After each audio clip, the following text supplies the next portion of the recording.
A millionaire father pretends to lose everything to test the love of the daughter he adopted 30 years ago. But when she discovers the truth, something in their lives changes forever. Robert Hayes woke up at 68 with the same question pounding in his head. Does she really love me? Or is she just waiting for me to die? The mansion was quiet that Saturday morning. He got out of his king-sized bed, walked to the bedroom window, and looked out at the 2-acre garden. 40 years building a real estate empire, 50 million in the bank, properties scattered across 3 states. And for what? To live with this doubt eating at his chest every day. Marina was in the living room when he came downstairs. His adopted daughter, now 35, was scrolling on her phone without looking up. "Morning, Dad." "Morning, sweetie." Robert poured himself some coffee. "You staying for lunch?" "Can't. I've got a meeting at 2. Marina finally looked at him, but it was a quick, businesslike glance. "Jake's waiting in the car." Jake, the estate lawyer husband. Robert felt his stomach twist. "Every Saturday you have a meeting, Marina." "Every Saturday I work, Dad. Someone's got to keep the company running while you think about retirement." The words came out cold, calculated. Marina stood up, smoothed her designer skirt suit that cost more than a blue-collar family's monthly paycheck, and headed for the door. No hug, no kiss on the cheek, just a wave and the sound of the door closing. Robert was left alone in the massive living room. The walls covered in photos no longer comforted him. There was Marina at 5, smiling with the doll he'd bought on day 1. Marina at 10, dressed up for the school Halloween party. Marina at 15, getting the award for top student. Marina at 21, graduating with a business degree. But where was the little girl who'd cried clinging to his neck, begging, "Don't leave me. Daddy, please don't leave me"? He remembered the day he found her at St. Clair's orphanage 30 years ago. A skinny kid, messy hair, big eyes full of fear. The director had said, "She's a handful, Mr. Hayes. Tantrums. Doesn't play well with others." Robert knelt in front of her. "Hi, Marina. I'm Robert." The girl didn't respond. She just looked at him with the distrust of someone who'd been let down before. "Know why I'm here?" Robert smiled. "To take you home. To make you part of my family." "Liar." Her voice was a hoarse whisper. "Everyone lies. I won't lie to you, ever. Can you trust me?" Marina took long seconds. Then she reached out her small hand, and Robert felt his heart melt. But that was 3 decades ago. The woman who just walked out the door was different. Cold, distant, calculating. The doubt had started 6 months earlier. Robert was coming back from the bathroom when he heard voices in the dining room. Marina and 2 friends were chatting excitedly. "Girl, when are you going to get that financial freedom you always talk about?" one asked. Marina laughed. A laugh Robert hadn't heard in years. "Just a few more years of patience. Then I live my way, do what I want, travel wherever." "But your dad won't let you travel?" "He does, but it's not the same. I still have to check in, still show up for Sunday dinners, still listen to his same old stories." Marina sighed. "One day it'll end. One day I'll have my real life." Robert had frozen behind the door, heart racing, cold sweat down his back. When he could move, he went back to his room and stayed up all night. After that day, he started noticing everything. Marina rolling her eyes when he told stories. Marina sighing impatiently when he took his time finishing dinner on Sundays. Marina exchanging looks with Jake when Robert mentioned changes to his will. And then that lunch 2 weeks ago which confirmed his worst fears. "Dad, have you thought about more efficient estate planning?" Jake had asked, wiping his mouth with a napkin. "Efficient how?" "Well, with all due respect, you're not getting any younger. It'd be smart to organize the asset transfer before." Jake paused, choosing words. "Before any health issues make things complicated." Robert looked at Marina, hoping she'd scold her husband, but she just nodded in agreement. "Jake's right, Dad. Better to be prepared." "You two in a rush for me to kick the bucket?" "Dad." Marina sounded offended, but her eyes stayed cold. "No one's saying that. It's just practical. Practical. The word echoed in Robert's head for days. Now, alone in that mansion that suddenly felt like a tomb, Robert made a decision. He needed to know. Needed to be sure if his daughter really loved him or just saw him as a walking ATM. He picked up the phone and called Arnold, his trusted lawyer for 20 years. "Arnold, I need your help. I'm gonna do something risky." On the other end, the lawyer hesitated. "Robert, you okay?" "I'm gonna pretend I lost it all. See how Marina reacts." Silence. Then, "You sure about this? Tests like that can wreck relationships." "The relationship's already wrecked, Arnold. I just need to confirm." "What if you're wrong?" Robert looked at the photo of little Marina on the wall. Those trusting eyes, that real smile. "What if I'm right? I can't leave 50 million to someone just waiting for me to drop dead." Arnold sighed deeply. "All right, I'll prep the fake documents. But Robert, this could go south. Or it could go exactly right." In the following days, Robert worked with Arnold and his accountant, Gerald, to set up the perfect hoax. Documents showing fraudulent investments, multimillion-dollar lawsuits, federal IRS probe for tax evasion. The story was airtight. Robert had trusted a partner who betrayed him, siphoning funds and leaving him with unpayable debts. "The mansion's going into foreclosure in 60 days, Arnold explained, showing the forged papers. "Per these docs, you'll be left with nothing. Worse than nothing, actually. You'll have to move to a rented apartment in the East Side." Robert held the papers with trembling hands. It was fake, but it looked so real. "And the company? Chapter 11 bankruptcy filed. Employees are being notified of the shutdown. But they won't really lose their jobs?" "No. I told the board it's temporary, a personal matter. They'll keep getting paid, but they can't tell a soul." Robert took a deep breath. "So it's all set." "It is. But Robert," Gerald leaned forward in his chair, "what if Marina surprises you? What if she really stands by you? Then I'll know I spent 30 years being a paranoid fool." Robert tried to smile but couldn't. "But I doubt it, Gerald. I really doubt it." The meeting with Marina was set for Tuesday afternoon. Robert chose the company office, the same place where he'd built his empire. It was symbolic. The spot where it all started would be where it all ended. Marina arrived on time, as always. Gray pantsuit, hair in a perfect bun, leather briefcase in hand. She sat in the chair across from his desk and crossed her legs. "What is it, Dad? You said it was urgent." Robert slid the folder of documents toward her. His hands shook, but he tried to keep his voice steady. "Marina, I need to tell you something. Something serious." She took the folder and started flipping through the pages. Robert watched every micro-expression on her face. The slight furrow in her brow, the way she bit her lower lip, her eyes scanning fast. "Dad, what is this?" "I lost everything, Marina." The words came out hoarse. "A partner screwed me over. Bad investments. Now there's lawsuits, an IRS audit, debts I can't pay." Marina kept reading. Her face stayed neutral, controlled, like an executive assessing a business crisis. "When did this happen?" "Over the last 6 months. I tried to fix it alone, tried to recover the money, but..." Robert paused, waiting for a reaction. "No way out. The mansion's going into foreclosure.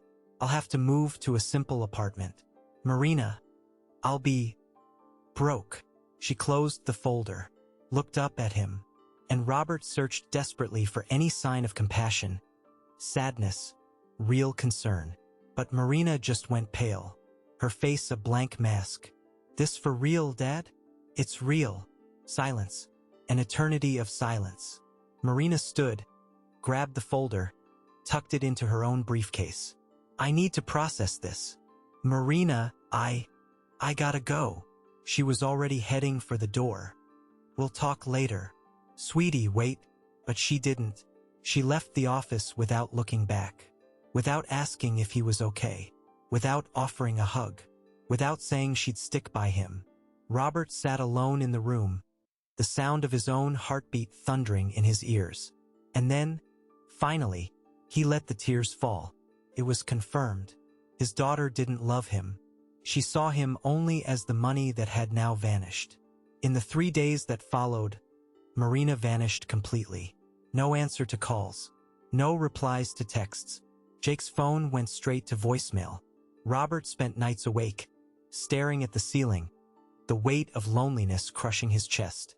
He'd set up this test thinking he'd uncover the truth. But now that the truth was clear, he just wanted to take it back. Wanted Marina to be different. Wanted to have been wrong.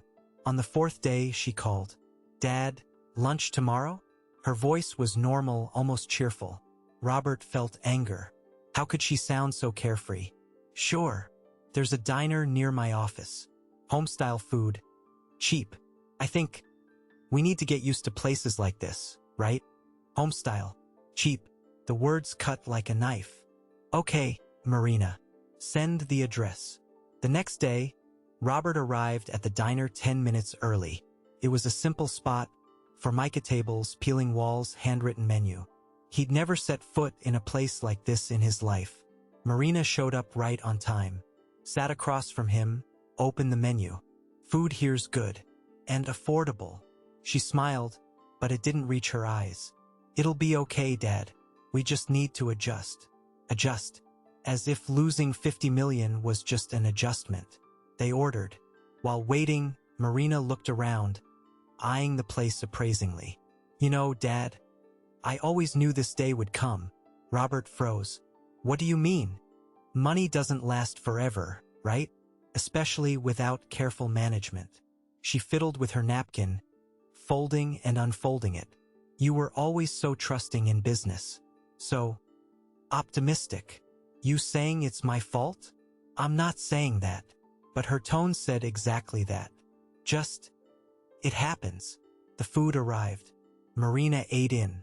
Silence, checking her phone between bites. At one point, she snapped a discreet photo of her plate. Robert saw but said nothing. Was she documenting his downfall? Sending it to friends? "Look where my dad's eating now?"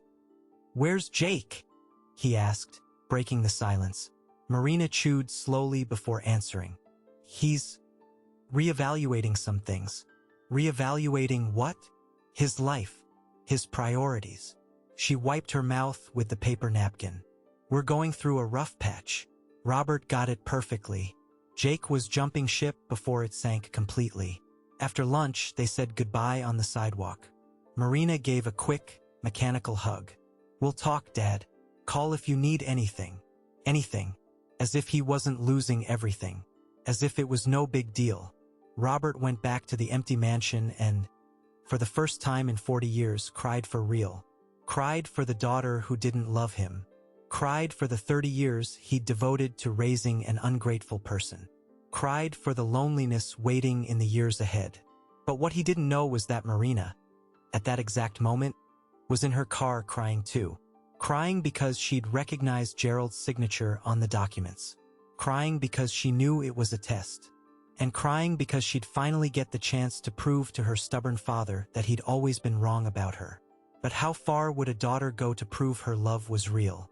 And what if the test turned into something much bigger than either could imagine? Marina drove through the streets of Chicago with blurred eyes. She needed to pull over somewhere, pull herself together. She parked in a mall lot and sat there in the car, breathing deeply. She'd recognized the signature. 15 years working with corporate docs, overseeing contracts, analyzing balance sheets. She knew Gerald's handwriting, the accountant's flourish on the G, that exaggerated period after his full name. The documents were fake. Her first instinct was to storm back to her dad's office and confront him. Yell. Ask how he dared pull such a cruel stunt. But then a different idea hit her. If he wanted to test, she'd play along. And in the end, he'd know beyond a shadow of a doubt who Marina really was.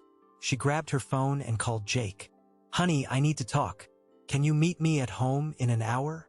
"I'm in the middle of a meeting, Marina. It's important. Really important." He sighed. "Fine. 1 hour." Marina drove to the apartment she shared with Jake. An 8-month setup. A luxury spot in the Gold Coast, 3,000 square feet, panoramic views. All paid with her money, though Jake acted like it was his too. When he arrived, she was in the living room, documents spread on the coffee table. What happened? Jake loosened his tie, poured himself whiskey. Your dad's really in deep? Looks like it. Holy crap. He took a long swig. Now what? Now we make decisions. Jake sat beside her, grabbed the papers, skimmed them. His lawyer brain was already spinning. Marina, you need to protect yourself legally. Total separation of assets from your dad. If he's got debts, creditors could come after you. He's my dad, Jake, and I'm your husband, giving professional advice. He put his hand on her knee. Babe, I know it's tough, but be rational. Your dad's been reckless. It's not your job to go down with him. Marina looked at that hand on her knee. A hand that never shook signing multimillion deals, but now trembled at the thought of losing cash. You think I should ditch my dad? Not saying that. Jake stood, paced the room, saying protect yourself. Strategic distance. Let his mess sort out. Then see what you can do when the dust settles. Strategic distance. Marina repeated it slowly. Is that what you'd do with your mom if she lost everything? My mom wouldn't be dumb enough to lose it all. The silence that followed was heavy. Marina felt something snap inside her. Something that had been cracking for months, maybe years, finally breaking for good. Get out, Jake. What? I said get out. Out of my apartment. Marina, you're upset. Don't. I'm seeing you clearly for the first time. She stood, went to the door and opened it. Go. Now. You can't be serious. Never more serious. You've got 5 minutes to grab your stuff and get out of my sight. Jake stood there, processing. Then his face changed. The concerned mask dropped, revealing pure rage. You're an idiot, Marina. Naive and stupid. You'll sink with that old man. And when you realize your mistake, it'll be too late. Better to sink with the man who raised me than float with someone who only loves money. For minutes. He grabbed his car keys, briefcase, and slammed the door on his way out. Marina locked it, leaned against it, and finally let the tears fall. She'd married Jake because he was steady, successful, because her dad approved, but she'd never really loved him. And now she saw he never loved her either. He loved the Hayes name, the access to fortune, the connections. Marina wiped her tears and picked up her phone. She had work to do. In the days that followed, she moved like a chess piece. Quietly, no fuss. She visited her dad at the office being dismantled. Employees carting boxes, sad looks, whispers of layoffs. Dad, came to check on you. Robert sat behind his desk, staring into space. When he saw Marina, his face lit up for a second, then back to weary. I'm fine, sweetie. Handling the last details. Marina sat across from him. She saw the sadness in his eyes, but also something else. Watching. He was testing every reaction, every word. So she decided to start her own game. Brought lunch for us. Packed it myself. Gotta save, right? She opened her bag and pulled out 2 containers. Made beef stroganoff. Your favorite way. Robert took the container with shaky hands. It was his dish, the recipe his late wife made. Marina had never cooked it before. You? Remember the recipe? Always did, Dad. Just never had time. They ate in silence. Marina watched him eat slowly, savoring each bite. She saw tears welling in his eyes and felt her heart tighten. But she kept her face neutral, professional. Dad, we need to talk logistics. Where you'll live. The move. Robert wiped his mouth. Arnold found a rental apartment. 2 bedrooms, small living room. East side. Can I see it? Marina, you don't have to. I want to. I'm your daughter. I need to know where my dad's gonna be. They went to see the apartment that afternoon. It was a plain building, no doorman, creaky elevator. The place had worn linoleum floors, walls with water damage, windows that didn't seal right. Marina walked through the rooms quietly.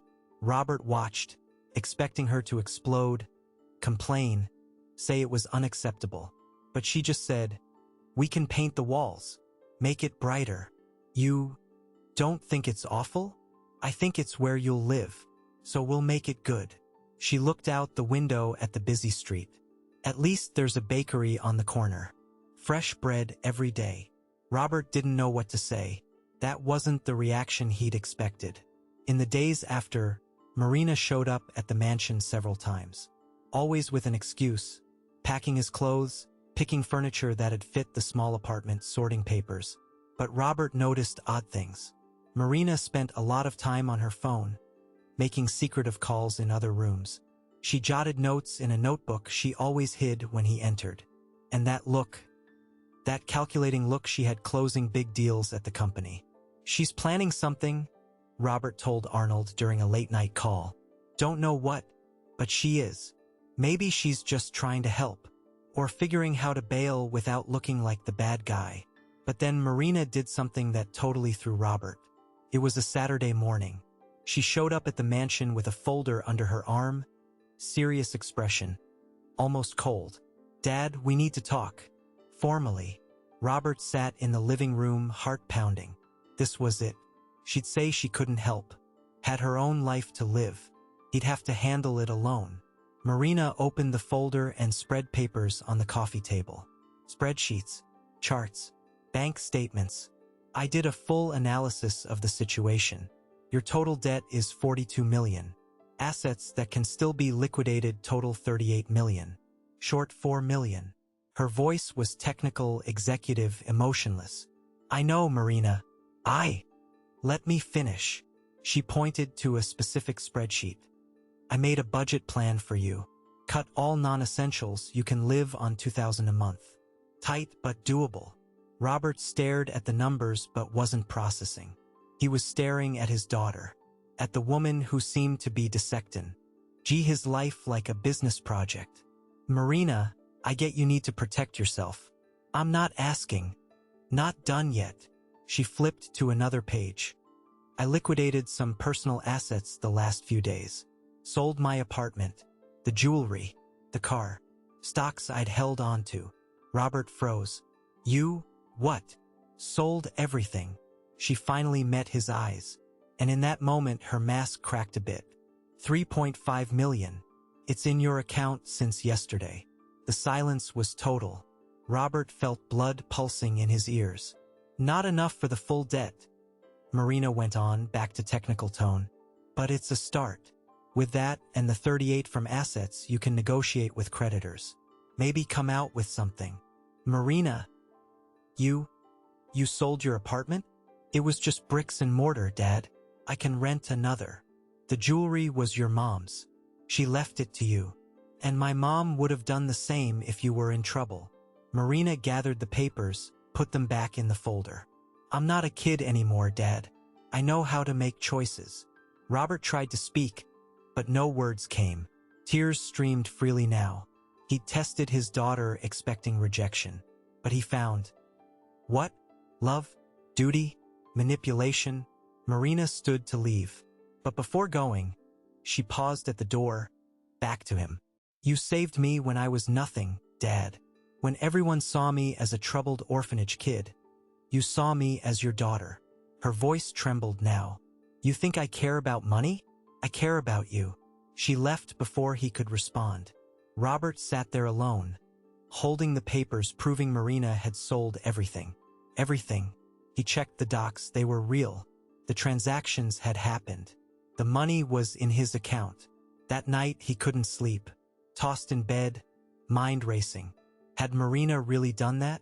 Or was it some clever play to ensure she'd inherit more later? But $3.5 million. She'd liquidated her personal wealth. How did that fit the image of the cold, calculating woman he'd built in his head? The next day, Sunday, Marina showed up for lunch. First time in months for Sunday dinner. Brought takeout, roast chicken, rice, salad. Not from Maria, she said, referring to the cook who'd been let go. But I tried. They sat at the huge table, just the two of them. Robert couldn't stop staring at his daughter, looking for signs, clues, anything explaining her behavior. Marina, about the money. Don't want to talk about it. She served herself rice. Done is done. But you didn't have to do that. I know, but I wanted to. Can't I want to? The question hung in the air. Robert ate in silence, each bite heavy in his throat. After lunch, Marina helped with the dishes, something she hadn't done in years. She hummed softly while soaping plates, a childhood tune Robert used to sing to her. He dried beside her, and for a moment, just a brief one, it felt like they'd gone back in time. Like she was still that 5-year-old helping in the kitchen, standing on a stool to reach the sink. Marina. Yeah. Thank you. She paused, hands in soapy water, then kept washing. No need to thank, Dad. Family doesn't thank. Family just shows up. But Robert saw the tension in her shoulders, saw how she avoided his eyes, and the doubt returned, hammering, eating away. Was it genuine love? Or the smartest play of all, ensuring he put her even deeper in the will? The next week, Marina started coming to the mansion almost daily, always with a task, packing items, sorting clothes, making lists. But Robert noticed peculiarities. She spent hours in his office going through old papers. Once, he caught her looking at old family albums, tears streaming silently. When she saw him, she wiped her face quick and went back to neutral. Just organizing, she said, deciding what to take, what to leave. But Robert had seen. For a second, the mask had slipped. There was also that run-in with Jake. Robert was in the garden when he heard raised voices at the front. Marina, this is ridiculous. You sold everything for him and now you're living where? A motel? None of your business. I'm your husband. Were. Past tense. Sign the divorce papers and get out of my life. You're throwing your life away for an old man who screwed up. The slap echoed through the garden. Robert had never seen Marina hit anyone. Don't you ever talk about my dad like that. Ever. Her voice was full of rage, but also pain. He gave me everything I have, everything I am. And you? You just gave me bills to pay. You'll regret this, Marina. Only regret is wasting 8 months on you. Jake left, and Marina stood at the entrance, breathing deep, trying to compose herself. Robert approached slowly. Sweetie. She turned, and he saw she was crying, but tears of anger, not sadness. He's nothing, Dad. Nothing. When you had money, he kissed up. Now that you've lost it, he wants me to ditch you. She wiped her face angrily. But I'm not like that. I'm not. Robert stepped forward, arms opening instinctively. And for the first time in years, Marina fell into them, sobbing on his shoulder like when she was a kid. I'm not leaving you, Dad. Never. You hear me? Never. Robert held his daughter, feeling her shake with sobs, and something inside him started to crack. The certainty he'd built, the story of her being cold and calculating, began to crumble. But he couldn't give in. Not yet. Needed absolute proof. But what happens when a love test turns into something bigger? When father and daughter play different games, unaware both know the truth. And how far can this charade go before someone gets hurt too deep to fix? 3 weeks passed since Marina sold everything. She now lived in a modest motel, paying by the day with what cash she had left. Every morning, she visited her dad in the new apartment, bringing coffee and donuts. Robert had moved. The mansion was empty, sold at auction to pay part of the supposed debts. Now he lived in that 2-bedroom East Side rental, with old furniture and leaky walls. But something had changed. Marina arrived every day at 7 a.m. Before heading to the job she somehow kept at a rival firm. She brought hot coffee, sat with him at the tiny kitchen table, and for the first time in years they talked for real. Remember when you taught me to ride a bike? Marina asked one morning. Robert smiled. You fell 17 times. 18. But you were there every time, picking me up. You were stubborn. Wouldn't use training wheels. Because you said strong girls don't need M. Marina looked at him over her coffee mug. Spent my whole life trying to be strong like you wanted. The words hung there. Robert felt his chest tighten. Marina, I never wanted you strong. Just happy. Really? She smiled, but it was sad. Funny. I spent 30 years thinking I had to be perfect or you'd send me back to the orphanage. Robert dropped his mug. Coffee spilled on the tablecloth, but he didn't notice. What? You didn't know? Marina wiped up the spill, mechanical motions. I always feared if I wasn't good enough, you'd ship me off, like my birth mom did. Marina, I'd never. I know that now, Dad. Took 3 decades and months of therapy. But I know. She finished cleaning and met his eyes. But you get why I was so controlled? So cold? Showing emotion was weakness.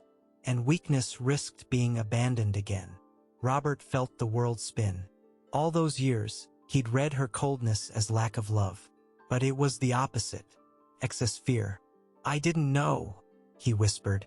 How could you? I never told. Kept it all locked up. She touched her chest. Until I married Jake, who was just as closed off, just as cold. Thought I'd found my match. But he was cold because he had no heart. I was cold because I had too much. They sat in silence.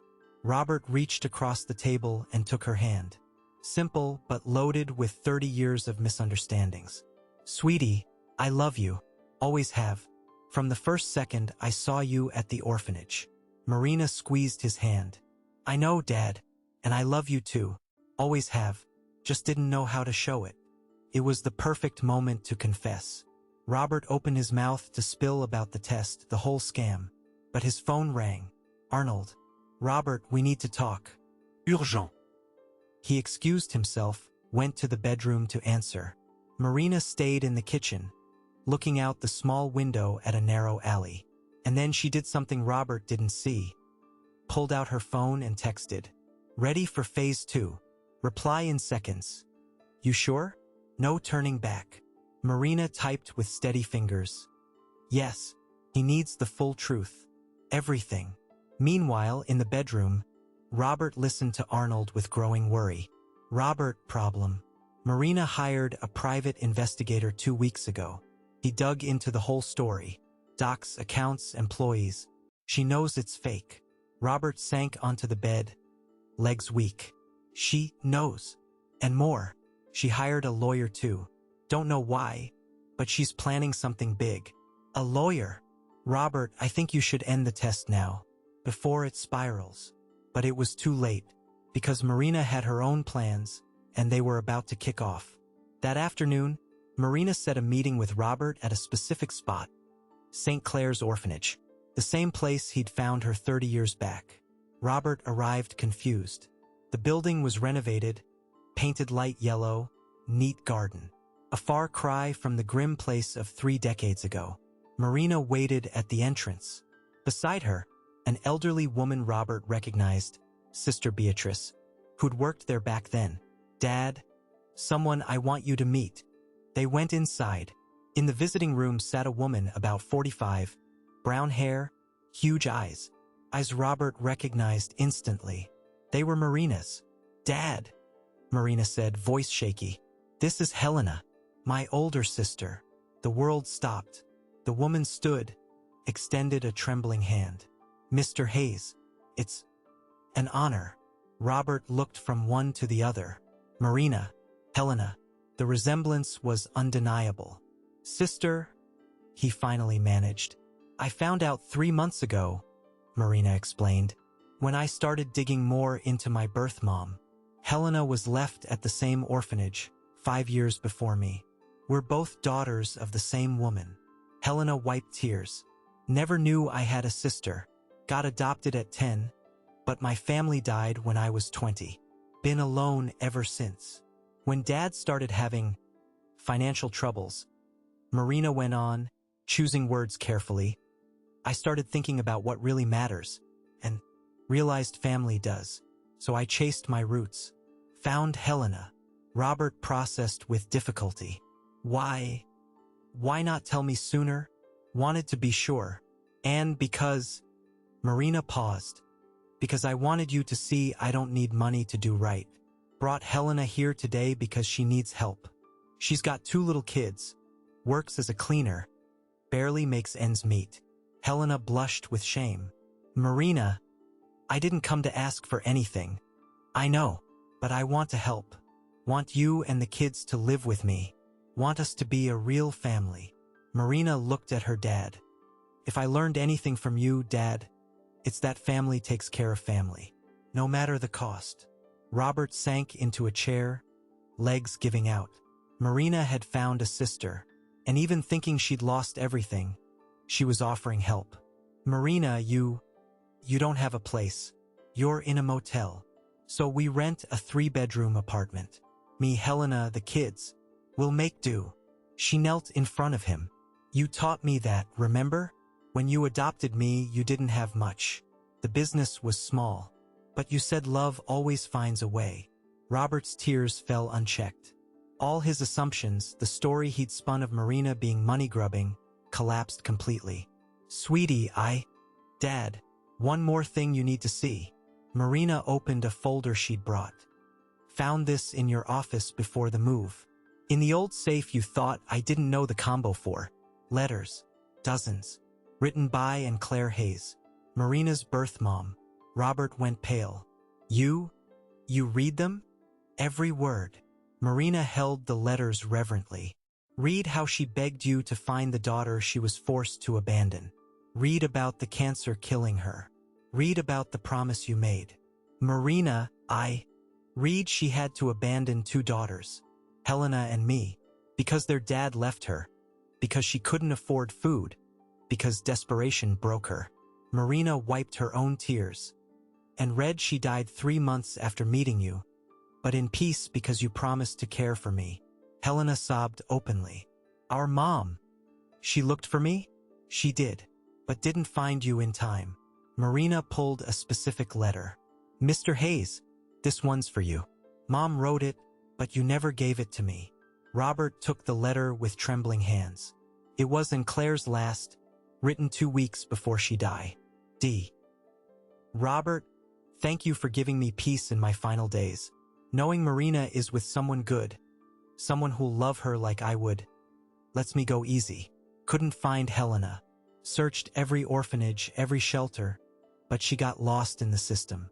If you ever find her, please tell her the truth too.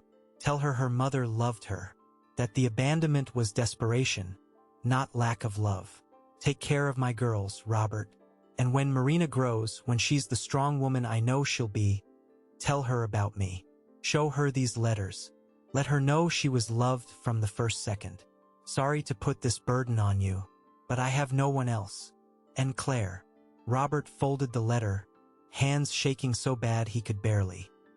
He'd kept those letters 30 years, always telling himself he'd wait for the right time.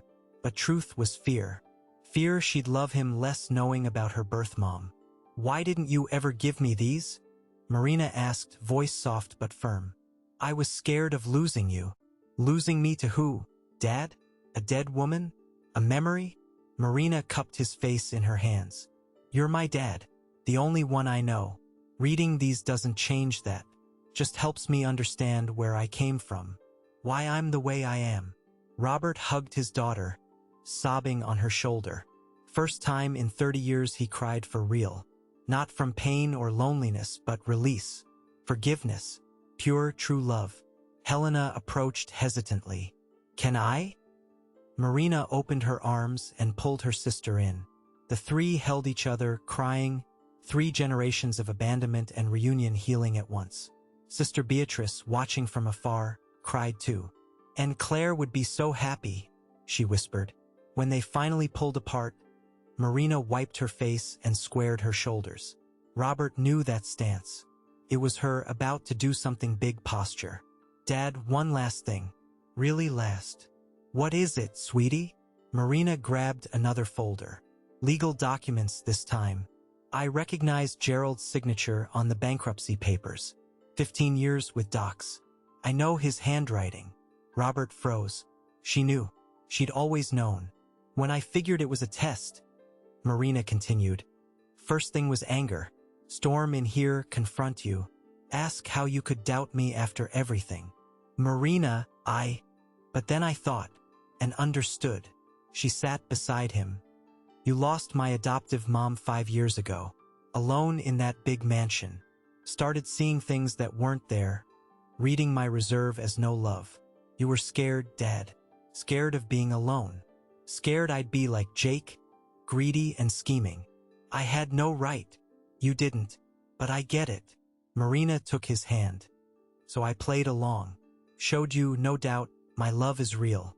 I sold the apartment for real, Dad. Sold the jewelry for real. Money's in your account for real. Robert felt the world spin. You knew it was a test and sold everything anyway? Because you needed proof, and I gave it. Marina smiled through tears. But one condition. What? You end this test. Publicly. Call the employees, family, everyone who heard. Admit it was all a lie. Admit you doubted me wrongfully. Marina. And after, she went on, you take part of that fortune still hidden and make something good. A foundation in my mom's name. Helping vulnerable moms.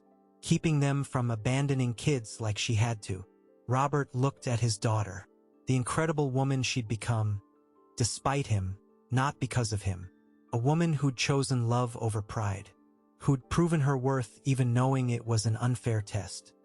I'll do it all, he promised. And spend the rest of my life making up. Don't want makeup, Dad. Want you to trust me. For real. I do. Now I do. Marina stood. Then let's go home. The fake mansion sold. But you've got 3 other properties no one knows. Pick one and we'll go. Me, you, Helena, and the kids. A real family. And Jake. Jake's facing charges for embezzling client funds. Spent the last weeks gathering proof. He's gonna prison, Dad. Where scum like him belongs. Robert couldn't speak. Just held his daughter's hand and cried. Cried in shame for doubting. Cried in relief for being wrong. Cried in thanks for a daughter like this. Helena approached shyly. Mr. Hayes, I don't want to be a burden. I can. You'll live with us, Robert said firmly. You and your kids. You're Marina's sister, so you're my daughter too. And family doesn't abandon family. The 3 left the orphanage together. Afternoon sun bathed the garden. Kids playing on new swings. Some watched curiously, unaware they were seeing a family form, heal, transform. At the entrance, Robert paused and looked back. The yellow building, laughing children, Sister Beatrice waving from the window. He'd come here 30 years ago seeking a daughter. Now he left with 2. Dad. Marina touched his arm. You okay? Robert smiled. A real, full smile, no holds barred. Everything's perfect, sweetie. First time in a long time, everything's perfect. But the revelations didn't end there. Because there's a bigger secret. A truth even Marina doesn't know. That'll change everything again. You ready to find out? A week after the orphanage meeting, Robert called everyone to his house. A smaller property, but full of light. One he'd kept secret. Marina, Helena, Arnold, Gerald, even some old employees. He stood in the living room center, sweaty palms, racing heart. Time for public confession. Thanks for coming, he started, voice shaky. I gathered you because I need to admit something. Something shameful. Marina sat by Helena, holding her sister's hand. She knew what was coming, but let him speak. The bankruptcy, the debts, all fake. The silence was thick. I made it up to test my daughter, to see if she loved me or just waited for my death to inherit. Shocked murmurs filled the room. Employees eyed each other, disbelieving. I know it was cruel, unfair. I apologize to everyone this lie affected. Robert looked straight at Marina. Especially you, sweetie. You didn't deserve it. Never did. Marina sighed and let go, stepping back. What else, Dad? Robert took a deep breath. Went to the office, returned with an old box full of yellowed papers. Marina, Helena. You two need the full truth about your mom. He opened the box. And Claire didn't die of cancer. The air left Marina's lungs. What? She had cancer, yes. But that's not what killed her. Robert pulled a medical report. She committed suicide. Overdosed on pills. Couldn't bear the pain of abandoning her daughters. Helena sobbed. Marina stood frozen. I lied thinking it'd be easier for you. But Arnold's right. You deserve the whole truth. Robert held the report with shaky hands. She left a suicide note, addressed to you both. He pulled the envelope from the box. Sealed, with Marina and Helena, in shaky script. Marina took it reverently. Her hands shook so bad Helena helped open it. Inside, a 2-page letter in uneven handwriting. My girls, if you're reading this, it means Robert found you both. Means he kept his promise. I don't have the strength to keep living knowing I abandoned you. I know it's cowardly. Know you deserve a mom who fights, who survives. But I can't anymore. The pain's too much. Want you to know I did all I could. When your dad got me pregnant and ran, I tried working. But a single woman with 2 little kids. No one hired. Spent months job hunting door to door. When food ran out, sold my stuff. First nice clothes. Then furniture. Last, my mom's wedding rings. But it wasn't enough. Helena, you were 5 when I left you at the orphanage. You cried so much. So much. I promised I'd come back. But I didn't. I'm sorry. Marina, you were just months old. Still nursing. But I had no milk because no food. You cried from hunger in my arms and I had nothing to give. Nothing. Worst decision of my life. But also the best. Because at the orphanage you'd have food. A bed. A shot at better families than me. Forgive your failed mom. Forgive this woman who wasn't strong enough. I love you. Always loved you. From the first second. And I'll love you forever. Even when I'm gone. Be happy. That's all I want. All a mother can want. And Claire. Marina and Helena cried in each other's arms. Robert cried too, along with half the room. Raw, unfiltered pain. Our mom. Helena choked out between sobs. Our mom killed herself because of us. No, Marina said firmly, even crying. She did it because the system failed her. Because a man left her pregnant. Because society doesn't give single moms a chance. Not our fault. Not hers. She looked at her dad. That's why you want the foundation, right? Robert nodded. So no mom has to make that choice again. So no kid grows up thinking abandonment meant no love. Marina wiped tears. Then let's do it.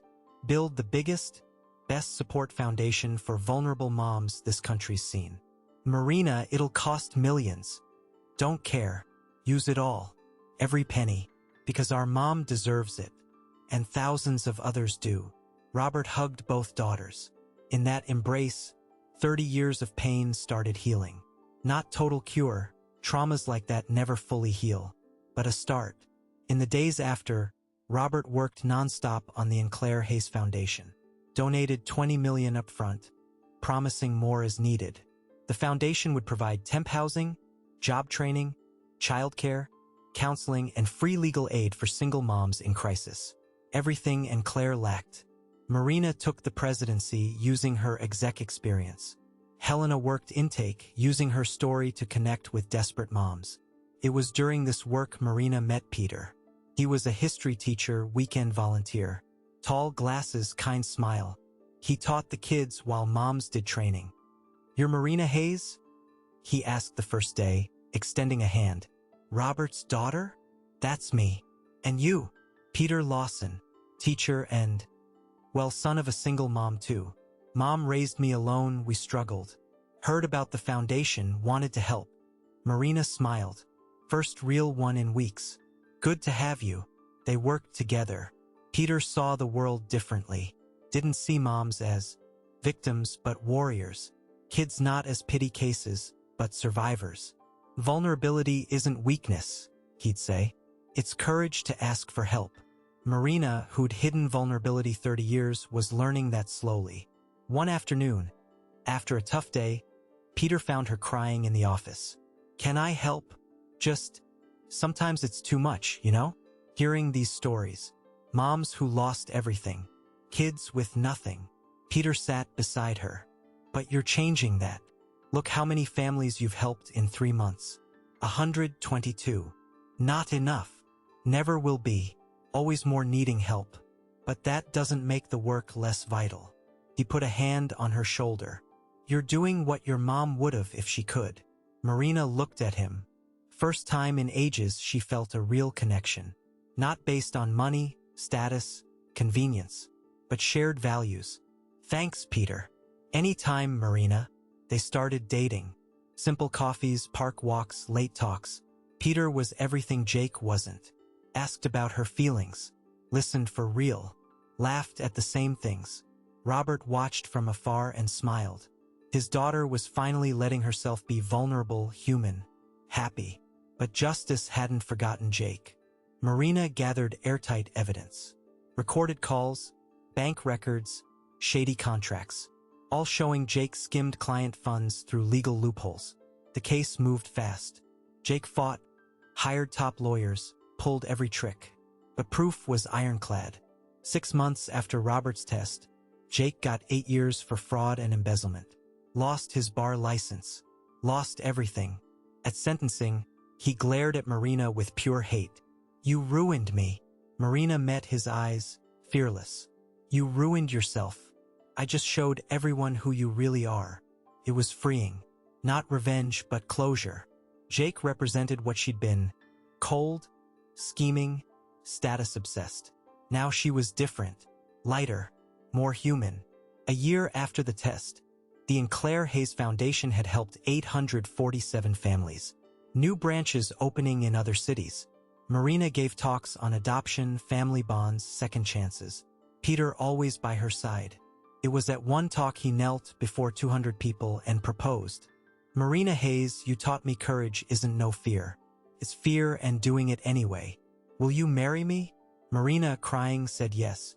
And for the first time didn't care out public tears. The wedding was simple in the garden. Robert walked Marina down the makeshift aisle. Before handing her to Peter, he whispered, "Your mom would be so proud." "Both would," Marina corrected, eyes full of love. "Both." The ceremony was beautiful. Helena as maid of honor, her kids with the rings. Moms from the foundation cooked. Kids ran the garden. It was family. Not perfect, but real. Not blood or money, but choice. Love. But had all wounds truly healed? Had Robert learned real trust? Or was there one last test, one final trial before happy ever after? 5 years passed since that test that nearly wrecked everything. Robert, at 73, walked the new house garden. Not a mansion, but alive. Marina and Peter lived next door, with 2-year-old twins adopted from the same orphanage where Marina grew up. "Grandpa! Grandpa!" The boys ran to him, loud laughs, arms out. Robert knelt, scooped them up, one each side. "Mike! Rafe! Where's Mommy?" "Working on computer," Mike said. "Talking to faraway people." Marina was on a video call, probably about foundation expansion. Now in 12 states. "And Daddy?" "Teaching folks over there." Peter quit regular school to go full-time at the foundation, building the kids' education program. Robert set the grandkids down. They ran off to play. He sat on the bench under the tree watching. Helena came from the main house, 6 months pregnant. She'd married a foundation volunteer doc who gave free care to families. "Morning, Dad," she said, sitting beside. She called him Dad now. Took time, joint therapy, working abandonment traumas. But the bond grew. "Morning, daughter. How's my granddaughter?" "Kicking up a storm." Helena smiled, rubbing her belly. "Think she'll be a soccer player. Or ballerina." They kicked too. They laughed together. Easy now, the laughter. No weight, no tension. Marina came from next door, still in pajamas past noon. She'd learned remote work on non-office days. Learned productivity wasn't always suits and perfection. "Dad, didn't know you were here. Came for grandkids. And my daughter who forgets to get dressed." Marina looked down and laughed. "Oh yeah, Peter says pajama meetings are my signature now." She sat on his other side. There they were, 3 generations of a family that almost wasn't. "Dad," Marina said after comfortable quiet, "got an interesting call today." "Yeah. City Hall wants to name a school after the foundation. And Claire Hayes Public School. What do you think?" Robert teared up. "Think your mom's honored." "Our moms," Helena corrected softly. "Our moms," Robert agreed. Life had righted itself in ways none foresaw. The foundation was nationally acclaimed. Marina found true purpose. Helena had family. Robert had peace. But 3 years back, a scare tested it all. Robert had a heart attack. Rushed to ER, emergency surgery, induced coma 5 days. Marina didn't leave the hospital at all, camped in his room, sleeping in the uncomfortable chair, refusing to go home. "Sweetie, you need rest," Peter begged. "Can't. What if he wakes and I'm not here?" She held her dad's limp hand. "What if he thinks I ditched him?" On day 5, Robert woke. First thing he saw, Marina, messy hair, puffy eyes from no sleep, but smiling. "Hi, Dad." "Hi, sweetie." His voice raspy. "You stayed the whole time?" "Of course. Where else?" Robert cried. Not physical pain, but pure love. She'd stayed. Even with her own life, she stayed. "Sweetie, anything. Strongest woman I know. Learned from the best," she said, kissing his cheek. That afternoon, family gathered for lunch. Huge table, full of people, noise, laughs. Total opposite of those silent dinners years ago. Robert looked around, deep gratitude. Thanks for being wrong, for testing, for finding out he was wrong. That mistake led here. "Grandpa," Mike tugged his sleeve. "Tell story about Grandma and Claire?" Robert picked up the grandson. "Again? Told it yesterday. But I like it." So Robert told. Of a strong woman who loved her daughters more than life. Of sacrifice, unconditional love, how bad can birth good. Kids listened rapt. Adults teared up. Painful tale but happy end. Because they were the happy end. After lunch, Robert went to his office. Framed on the wall, that photo from the day Marina showed docs of selling everything. Below, plaque, "True love needs no proof, but ever her. It was me. Marina taught me love doesn't need proving. Just living. Helena taught family is choice, not just blood. My grandkids teach joys in the simple every day. And in Claire, wherever she is, taught sacrifice for love is the most human thing. Blessed man. Not by money, not success, but the family I chose and chose me back. Thanks, God, for second chance. Didn't waste it." He closed the journal, turned off the light. From the next room, Marina and Peter's laughs. From next door, Helena's music. Robert slept in peace. Peace after storm. Earned peace, not inherited. And dreamed of a future where grandkids told this story to their kids. Of the grandpa who almost lost all from no trust. And the daughter who proved, unneeded, love beats doubt. Sad and beautiful tale. Painful and hopeful. Human story after all. And you? Ever had to prove love to someone who should just trust? How far would we go to show parents our love's real, even when they doubt? And most important, when last did you say, "I love you," to who matters? No strings?